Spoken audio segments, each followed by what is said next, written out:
चल हो जा शुरू। केसरिया से मन जोगी हुआ रे, दिल झूमे देखो पतवारा हुआ रे, दिल झूमे देखो पतवारा हुआ रे।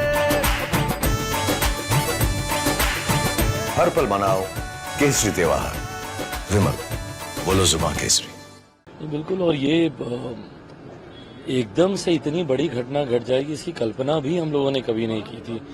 पहली बात तो वो ऐसी बीमारी से ग्रस्त है, इसी की ही जानकारी सार्वजनिक तौर पर कुछ समय पहले आई और देखते देखते आज वो हम लोग के बीच नहीं है। इस बात की कल्पना करना भी बहुत कठिन है। मेरे उनसे व्यक्तिगत संबंध मेरे पिता की वजह से बहुत करीबी, बहुत नज़दीकी रहे। मेरे पिता ने और आदरणीय सुशील मोदी जी ने एक साथ लंबे समय तक साथी की तरह, सहयोगी की तरह दोनों ने काम किया।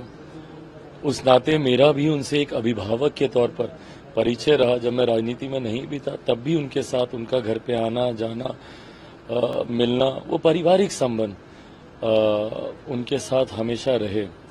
और आज जब वो इस दुनिया में नहीं है, इस बात की कल्पना भी करना कठिन हो रहा है। मेरी उनसे एक लंबी मुलाकात, अभी हम लोग अयोध्या गए थे राम मंदिर के भगवान श्री राम की प्राण प्रतिष्ठा पर, तो वहाँ गए थे तो साथ में वो भी थे। एयरपोर्ट पर बहुत देर तक हम लोग साथ में बैठे, काफ़ी चर्चाएं हुई, बातचीत हुई।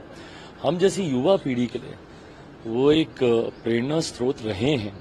जिस तरीके से अध्ययन कर तथ्यों के साथ बातों को रखने में उनकी एक महारत थी।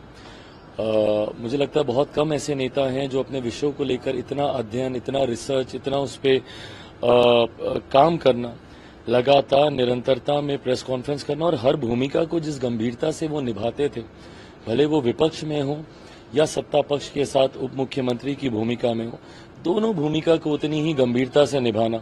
जब वो सत्ता में रहते थे तो सरकार के द्वारा किए गए कार्यों का उल्लेख प्रमुखता से करना, मीडिया के माध्यम से घर घर तक उसको पहुंचाना, और जब विपक्ष में भी होते थे तो सरकार की कमियों को उजागर करना, उनकी विफलताओं को सामने रखना, कहां पर कमी सरकार के द्वारा हो रही है, और डेटा, आंकड़ों के साथ ये कार्य करते थे। मुझे लगता है बहुत कम ऐसे नेता हैं जो अपने पद को, अपने कार्य को इतनी गंभीरता से लेते थे। हमेशा आने वाली युवा पीढ़ी के लिए वो प्रेरणा स्रोत रहेंगे। मेरे आदर्शों में से एक थे। आज उनका नहीं रहना मेरे लिए व्यक्तिगत तौर पर एक बहुत बड़ी क्षति है। मेरी तरफ से, मेरे परिवार की तरफ से और मेरी पार्टी की तरफ से, लोक जनशक्ति पार्टी रामविलास की तरफ से उनको भावभीनी श्रद्धांजलि। कुछ छोटा सा इंसिडेंट बताना चाहेंगे उनके साथ? कई ऐसे इंसिडेंट हैं। 2019 के चुनाव का मुझे खासतौर पर याद है, जिस तरीके से उन्होंने पूरे चुनाव के दौरान उन्होंने एक अभिभावक की तरह हर मंच पर, क्योंकि 19 का चुनाव ऐसा था जहाँ पे हम लोग भी, मेरे पिताजी की तबीयत थोड़ी खराब थी और उनकी जगह मैं ज़्यादा प्रचार पर जाया करता था।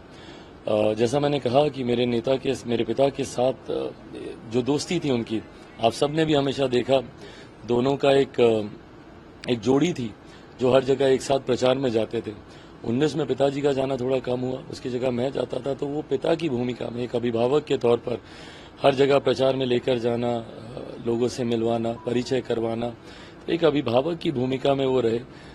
ख्याल रखना प्रचार के दौरान, मैंने खाना खाया नहीं खाया, ये सारी चीज़ें, ये कुछ ऐसी यादें हैं जो ताउम्र साथ में रहेंगी।